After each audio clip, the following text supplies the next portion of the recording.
This episode is sponsored by Brooklyn Candlestudio. If you are like me and you love candles throughout your home just to give an extra sense of luxury and serenity and make me think that I'm at the spa when I'm not, then you're going to love this company. Brooklyn Candlestudio is female owned. It was founded by Tamara Main in 2013. Everything is made in Brooklyn and everything has a very luxurious feel to it. The candles are 100% soy wax, plant-based, and renewable. All the products are free from phthalates, parabens, sulfates, petroleum, and dyes. And all of the vessels that they come in can be reused and repurposed because they're so beautiful. Like you can just put Q-tips and leave it in your bathroom and it'll just be a nice addition to that. So if you want to check them out, please head on over to brooklyncandlestudio.com and use my code motherhood20 to save.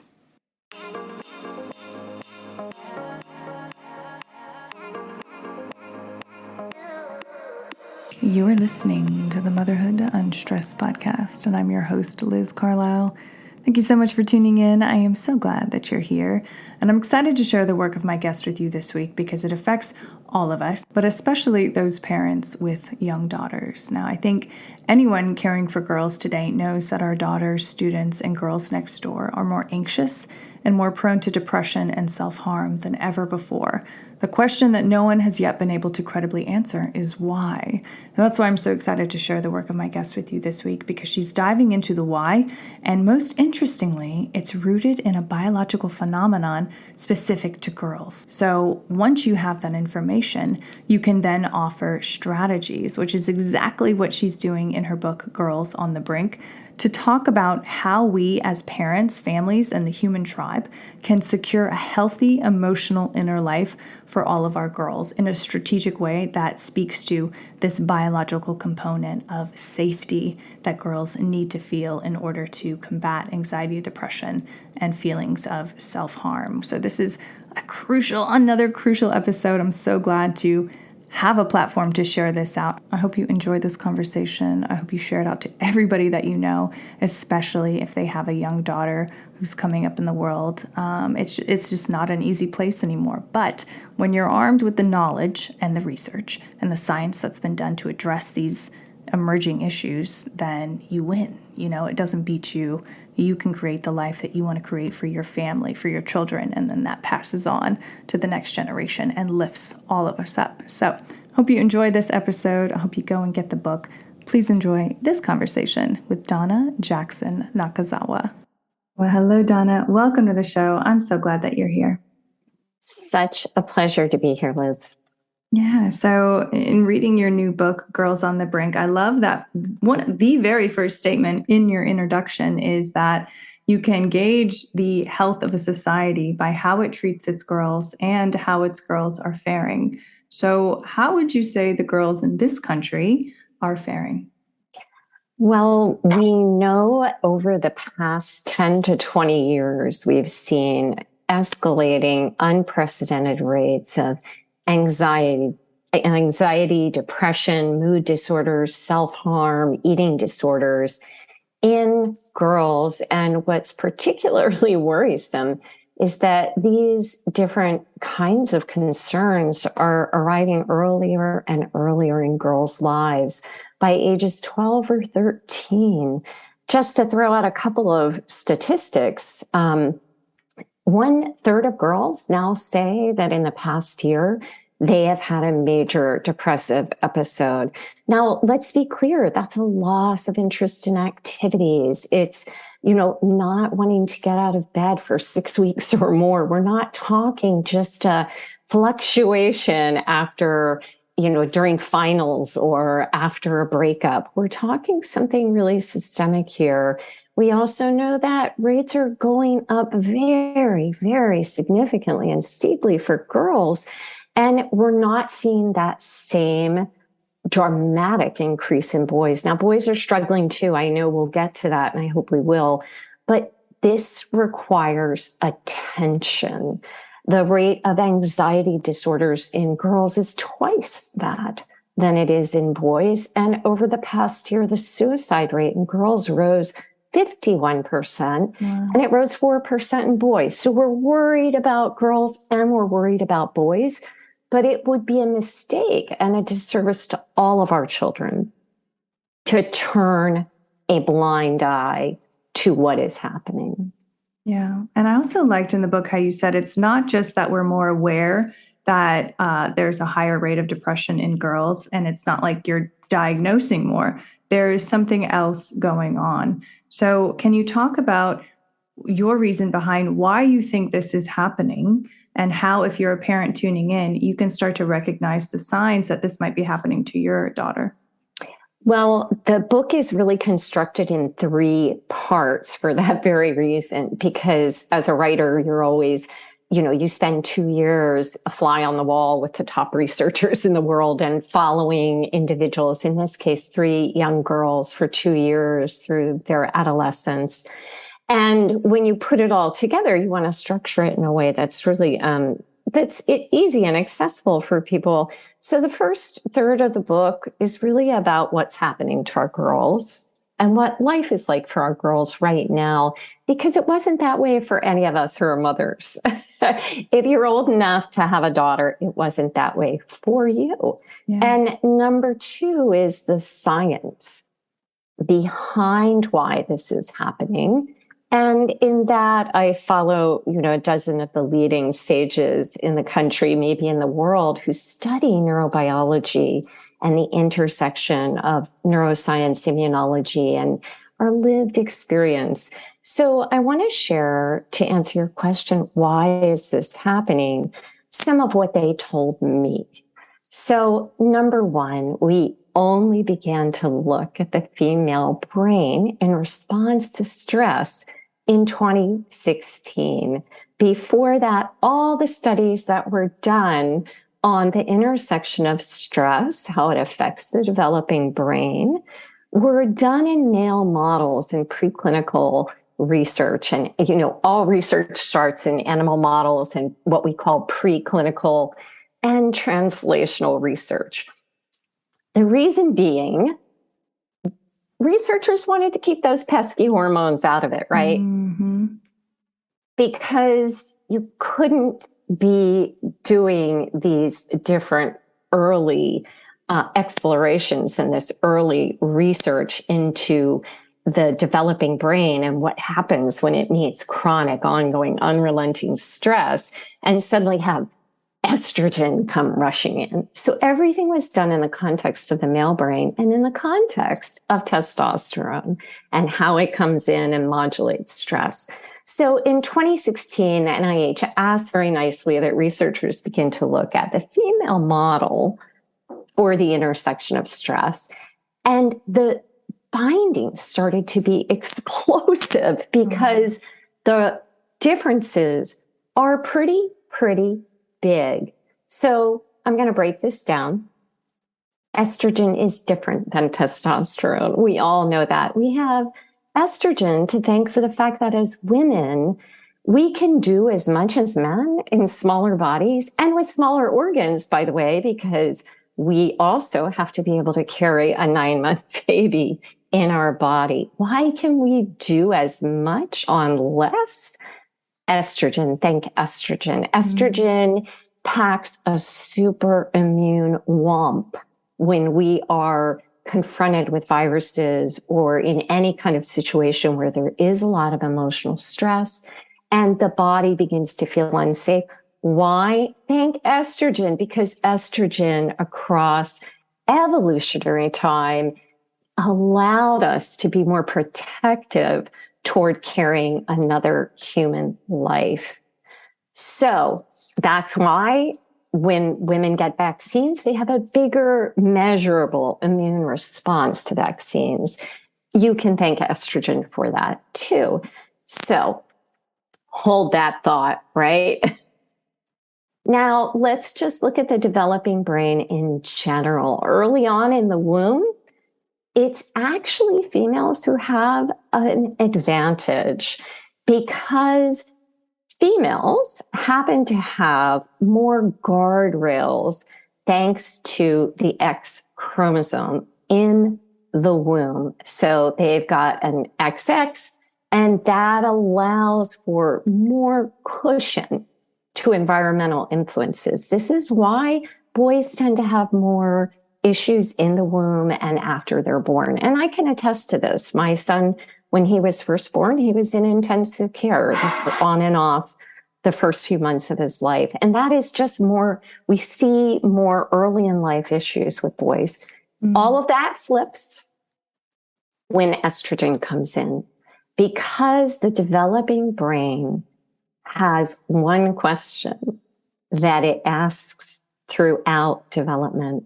Am I safe or am I not safe? This is the most important question to the brain. And as kids go through development, the more chronic stressors there are in their lives, the less safety they feel in their home lives, the more they begin to feel that the world they're growing up into is not safe. And the brain takes that very seriously and begins to send signals to the immune system to ramp up its preparation for bad things. And when puberty comes in, which is happening earlier and earlier in girls, estrogen ups that stress threat response in ways that over time begin to harm the female body and the developing brain.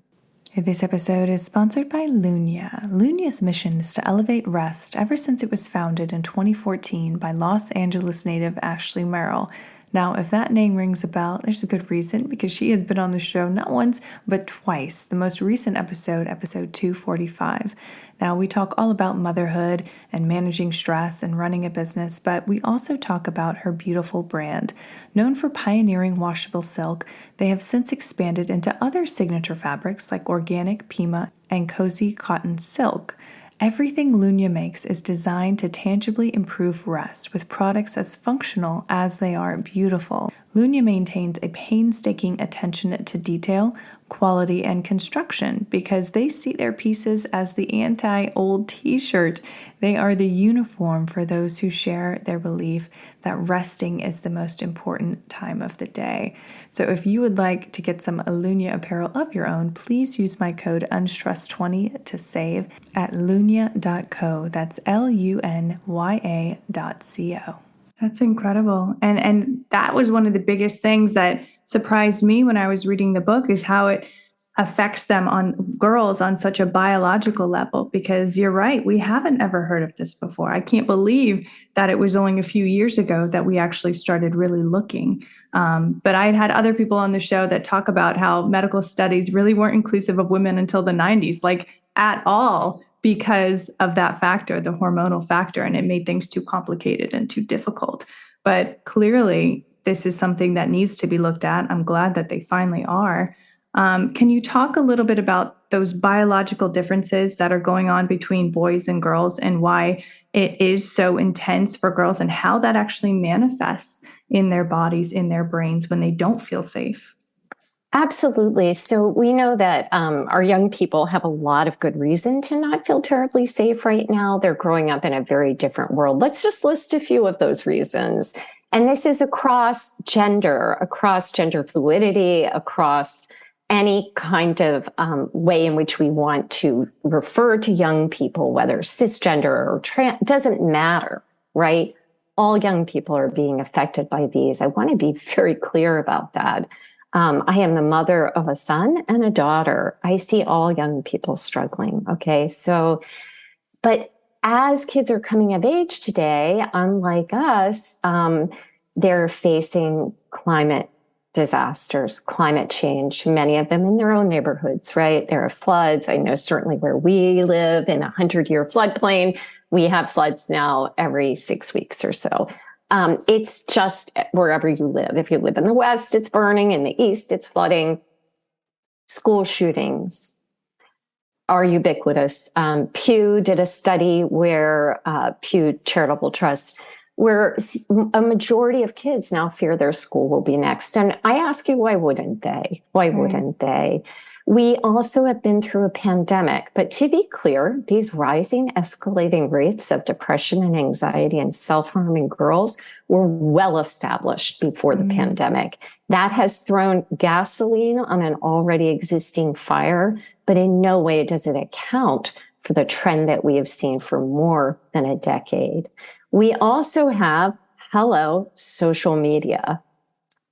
So to explain why social media can be so emotionally toxic and affect the body and brain, I want to take you way back across evolutionary time and explain something called social safety theory, which is the brainchild of George Slavich, who is a professor of psychiatry at UCLA and director of the UCLA Stress Lab. And he and others in the field have done a lot of research to articulate this, and that way back across evolutionary time, when we were hunters and gatherers, it required a lot of cooperation among the tribe, right, to get through as a small group of people and succeed against the elements, against starvation, against predators, against marauding tribes that might be wanting your resources. This meant everyone in harmony, working in a tight-knit way. However, the first sign across evolutionary time and back in the hunter-gatherer era, the first sign that you needed to be wary that you might be in danger physically was, guess what?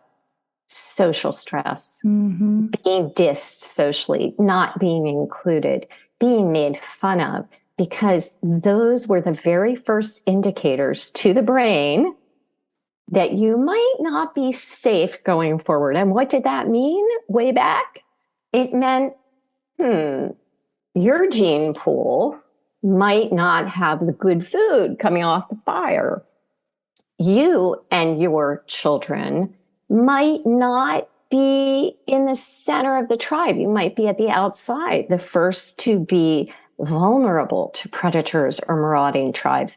And it might mean, in a worst case scenario, ostracizing. And ostracizing is the fear of being ostracized is one of the biggest fears of the human brain. And in order to prepare for that, because it meant you were going to die if you were on your own, out there trying to live on berries with predators and other tribes, it's a short life. Yeah. And in order to prepare for that, the human brain and the immune system are chatting all the time. We used to think that the brain wasn't an immune organ. I wrote a whole book about how we have blasted past that fallacy in 2020, The Angel and the Assassin. And we know now that the brain is an intricate immune organ talking to your immune system and your nervous system. It's a 24-hour chat that they are having. And guess what they're chatting about? Are you safe or not safe? And if that answer is, I might not be safe, your immune system pumps up all of those inflammatory stress hormones to prepare for being in physical danger. You might have a wound if you're out there at the edge of the tribe. Your immune system, so smart across evolutionary time, learned to ramp up in preparation for physical harm in the face of social and emotional threats. Now let's go back to social media. All day getting liked, disliked, included, excluded. And for girls spend more time on social. The relationship between the time girls spend on social and emotional health problems is greater in girls than in boys.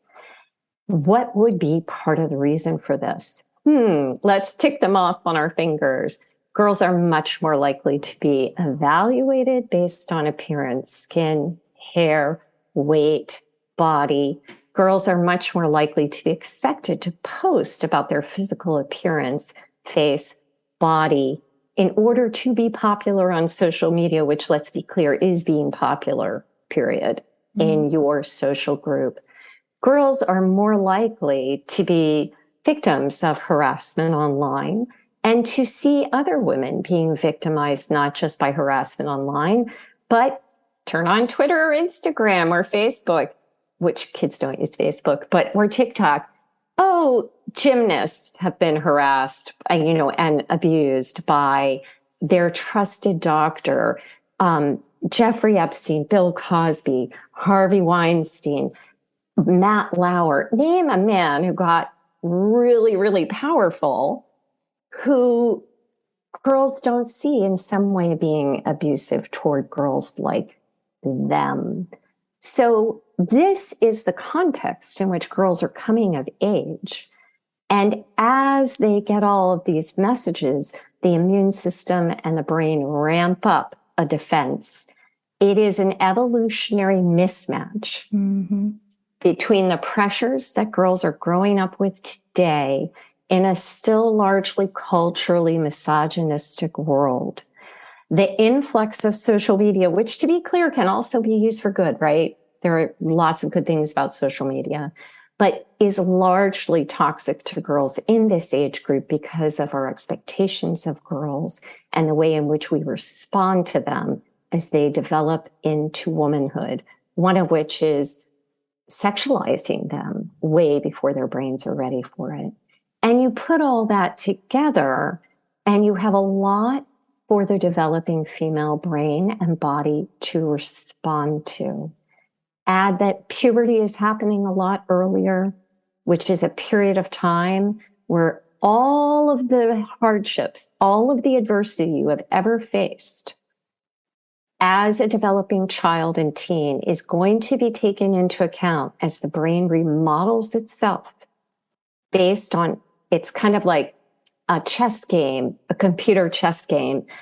That computer chess game is going to evaluate every move before it calculates the next one.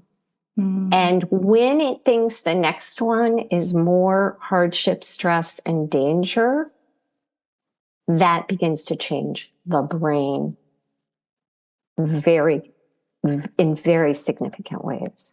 Right. I mean, it's almost like you're forming these deep grooves that have to deal with that for decades if you don't heal. I mean, that to hear all of that, it's frightening. And I know. And that's why I think we should get to what we can do about it. Right. Let's get to the second part of the book. The turning point though, I think honestly though, naming the problem is key. It's the most important thing because I write about that. Absolutely. Yes. If we didn't know this, then we would still be scratching our heads. Every day we see another headline. Why are girls suffering? What's happening? And yes, knowing the problem is just let's take them, let's limit social media. Let's make schools safer. Let's, not give them so much.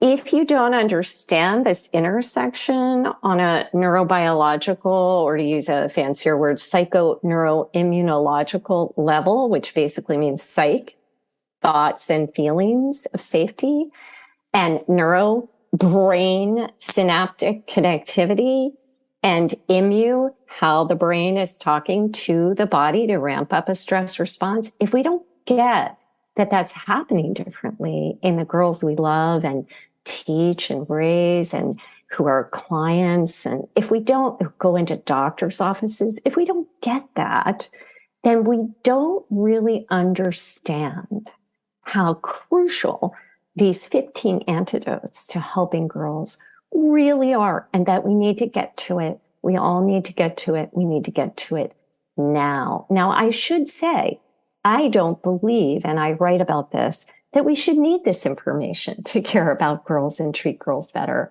I think it's a shame that we have to go out there and say, oh, we have this new science. And it turns out the way we're treating girls and the way girls are growing up is really bad. We shouldn't need it. We should care about all children, right? We should care about all children. We should just want the fact that they're suffering to be enough for us to get to it. But it's not.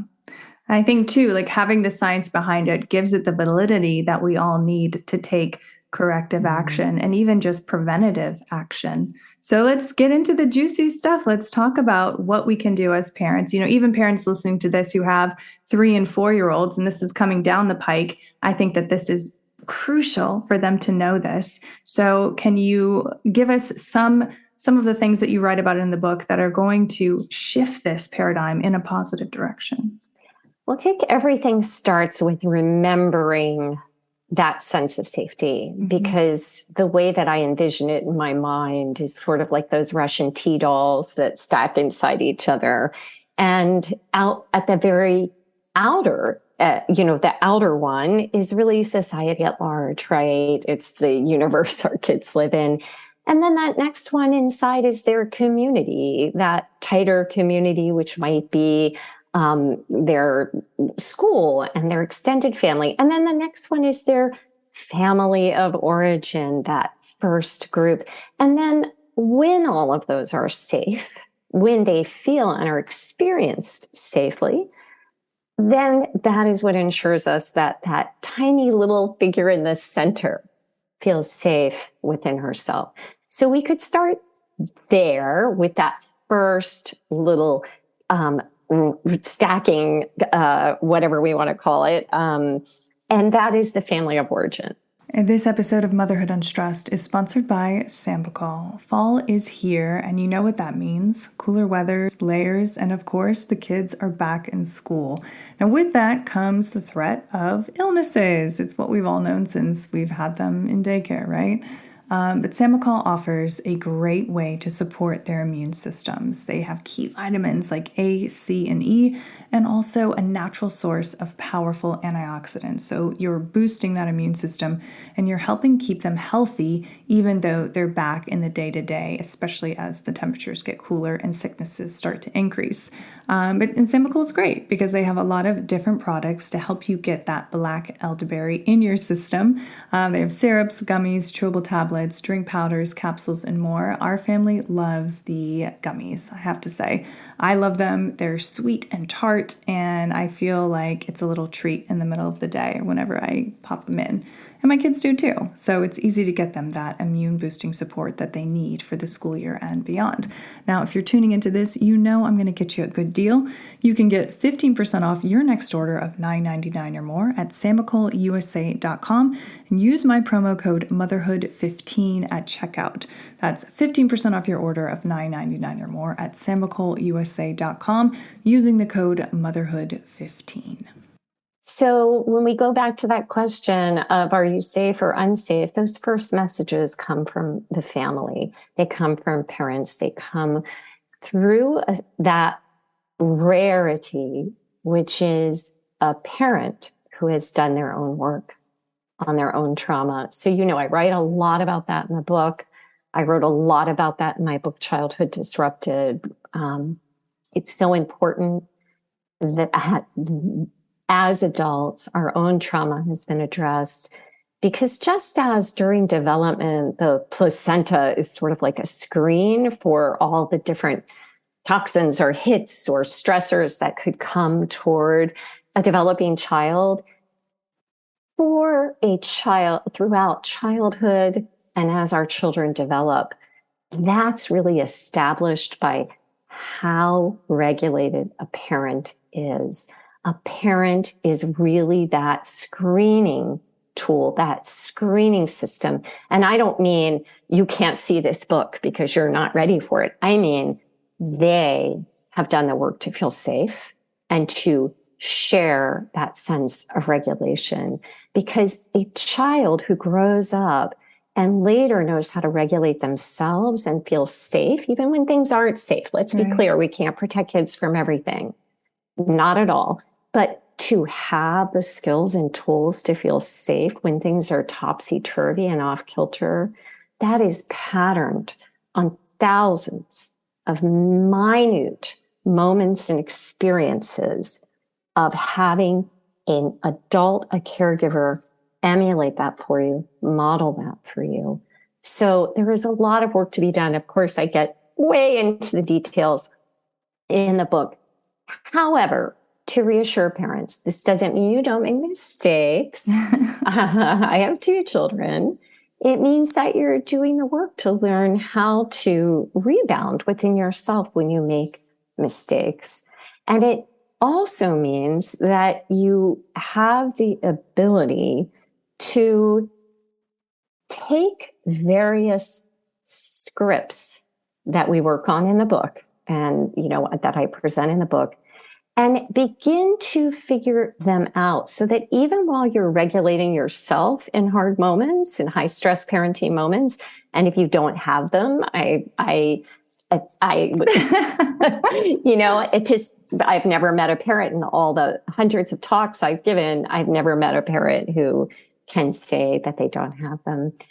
To be able to have a skill set in your own head and words that come out of your own mouth, whereas you're learning in your own learning curve, you're able to model and reflect and do things in a way that create a container of safety. So I'm really brass tacks in the book. I like to break things down.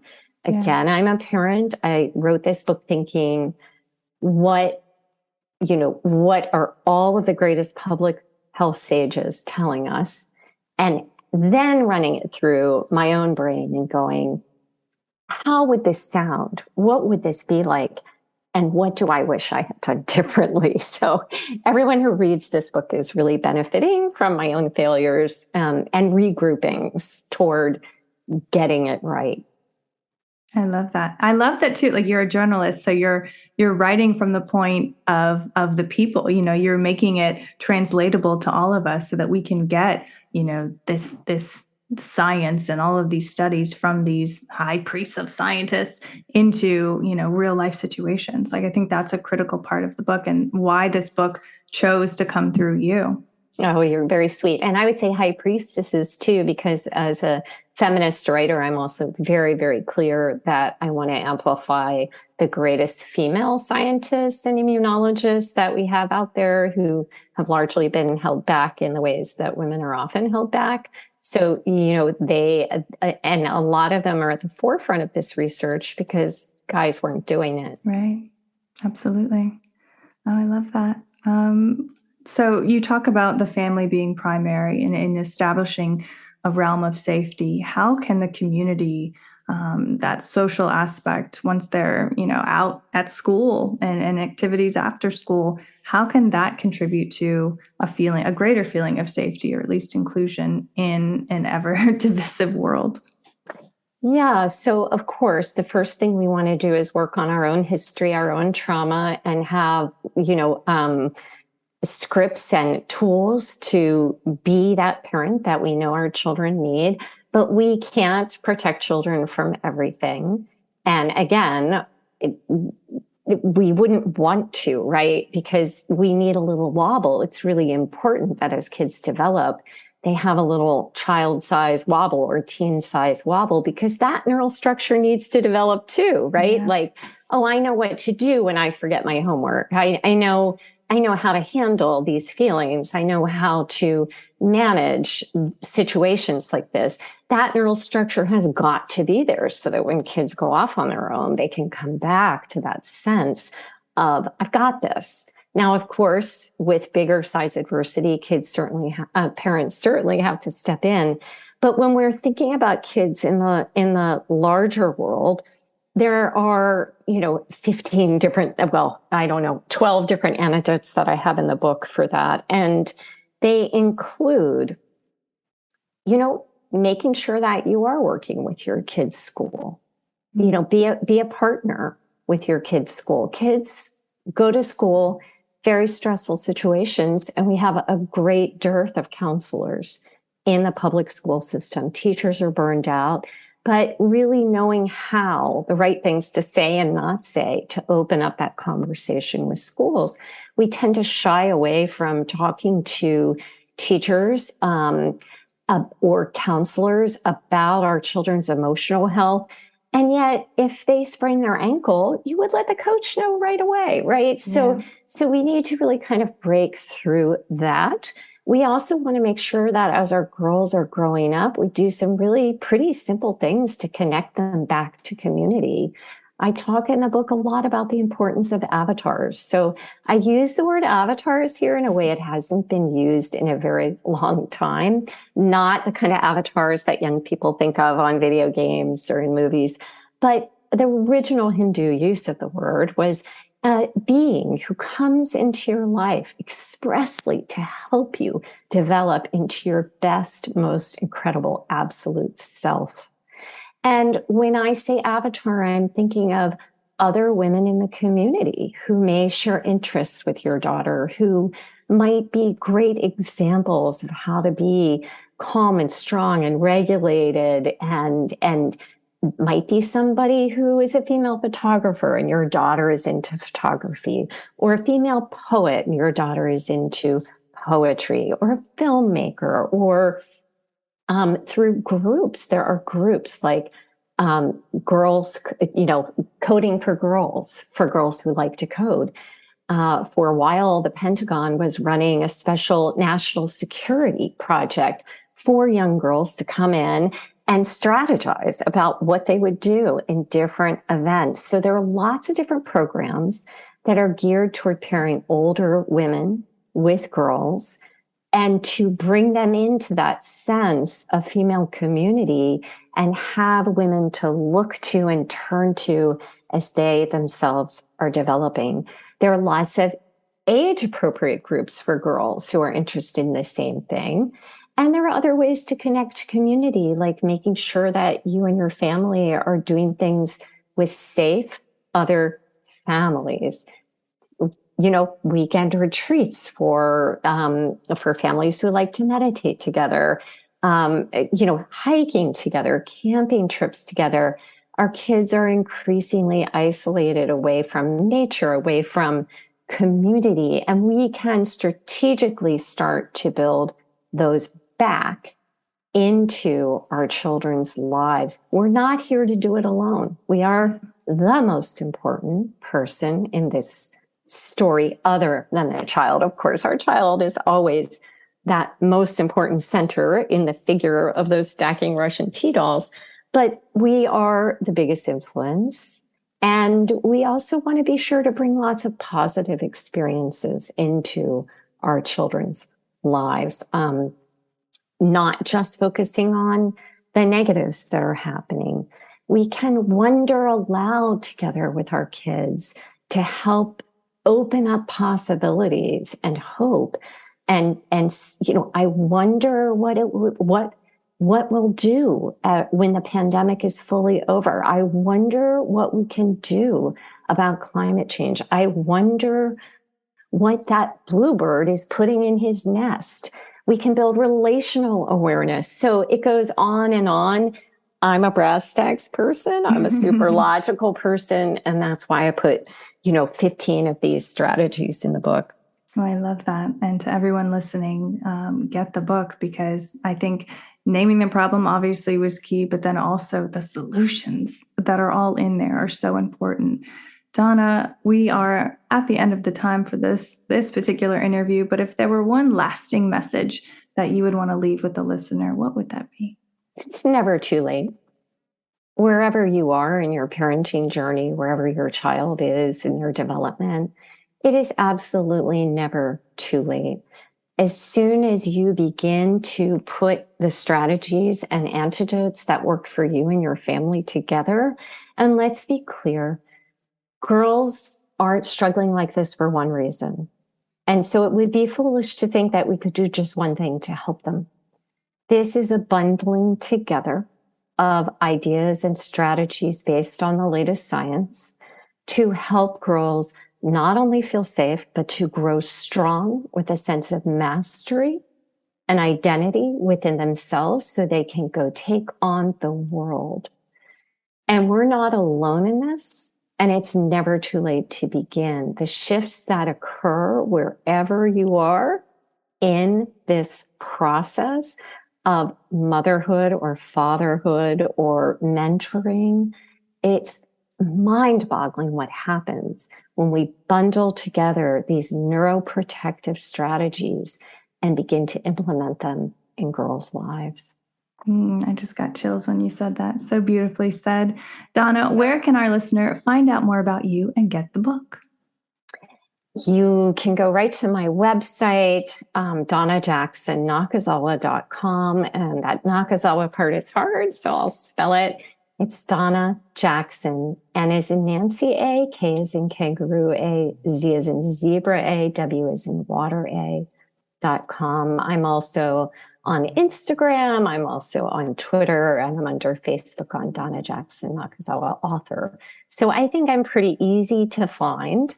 And on the website, you can see some of the early praise and reviews for the book. You can see all of the really cool people who came in with endorsements for the book. It just really made me so happy and blew my mind. You can see a way to get an early excerpt and sneak peek of the book. If you pre-order, they have all kinds of fancy things Random House is giving away. Lovely, lovely. Well, thank you so much for spending years researching and writing this book. I think the world needs this now more than ever. So thank you. And thank you for spending time with my audience today. Thank you, Liz, for having me. I really appreciate it. You have been listening to the Motherhood Unstressed podcast. Please remember to review and subscribe to this podcast.